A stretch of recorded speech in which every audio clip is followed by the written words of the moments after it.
This is a rare sight in Sri Lanka's present economic crisis. New hires for the Railways Department. The government had frozen recruitment and lowered the retirement age to 60 across the public sector in order to save money. But some, like Sumedha Somaratna, says this is not the way. If state sector workers retire, their pension has to be paid. A salary when they are working on contract and overtime must also be paid.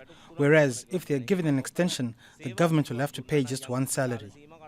The retirement rule forced over 20,000 workers out of their jobs on December 31st, sending ripples across the country. Dozens of trains were cancelled and the health sector was thrown into chaos, with some hospitals reportedly losing their entire staff of specialists. Meanwhile, government plans to increase electricity prices for a second time in 5 months have been met with stiff resistance from regulators. If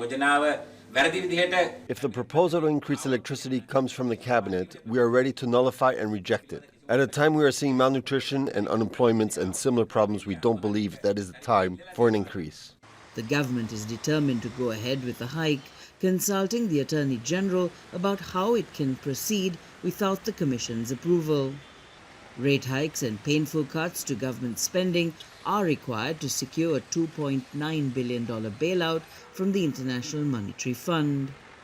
Experts say it is a vital lifeline for Sri Lanka as it struggles to confront the worst economic crisis in its history. The IMF guidance is very important to us.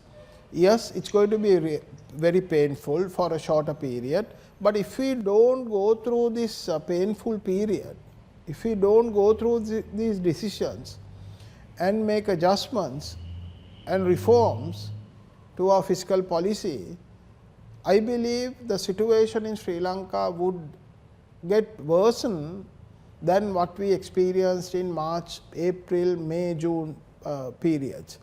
President Ranil Wickremesinghe, who previously served as Prime Minister during the height of the economic crisis, is keen to show he's in control, presiding over the first working day of the new year. For decades, successive governments have implemented populist measures such as subsidizing fuel and electricity, keeping interest low, and filling the public sector with political appointees. All of this has created a massive financial burden. And reducing that expenditure as part of a series of conditions to secure an IMF bailout is not proving easy. Minal Fernandez, Al Jazeera, Colombo.